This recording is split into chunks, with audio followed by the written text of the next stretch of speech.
Stage 3 of the Dauphiné, destination Costeau, and the longest stage of this year's race.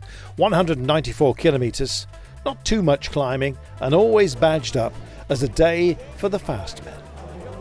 Well, those quick legs, the pure sprinters, been beaten by Laporte and Alaphilippe over the opening two stages. This, though, a different affair.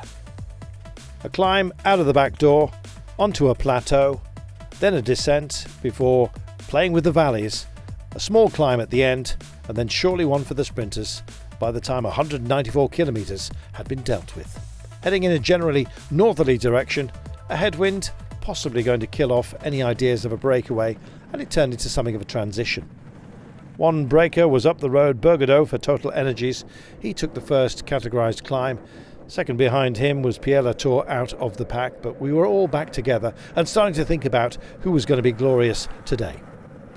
Dylan Groenewegen versus Sam Bennett. That was what we were waiting for, but an intermediate sprint opened itself up, and Laporte, well, he held off a challenge from Julian Alaphilippe. Both started the day on the same time, and both ended this intermediate sprint separated by a second. 3 bonus seconds going to Laporte, 2 to Alaphilippe, and 1 to Trentin. Well, unfortunately, the asphalt was tasted by too many riders on this day. I guess with some fresh legs, because of the pace that the day was taken on, it meant that it was a compressed peloton and the crashes came thick and fast. Also the problems for Julian Alaphilippe. 3 bike changes along the way.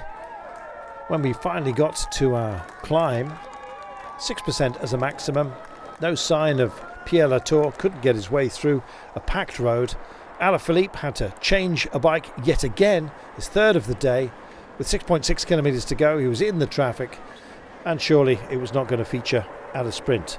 Maybe would hamper Ethan Vernon's efforts to deny Groenewegen and Sam Bennett. In the end, once we'd finally dealt with all of the corners, we had yet another crash at the very last.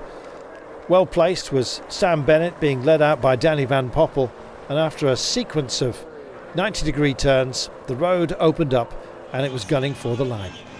Jayco were down, but Groenewegen had survived. He was on the back wheel of Gouvercar of Bahrain Victorious. Sam Bennett looked to be in the bird seat.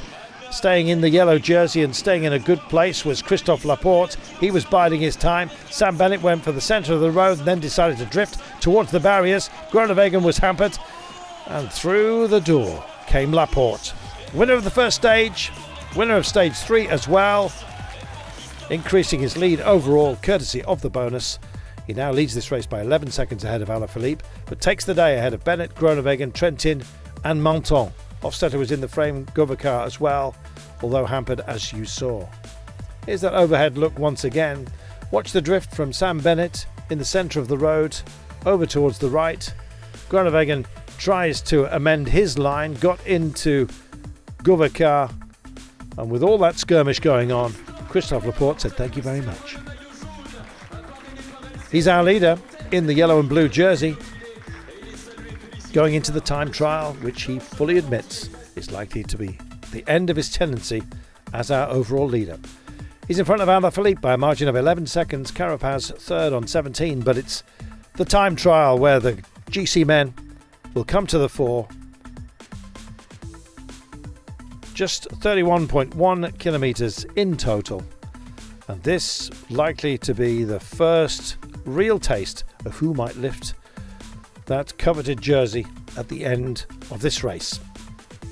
High ground to come, but tomorrow a lumpy time trial. Get ready.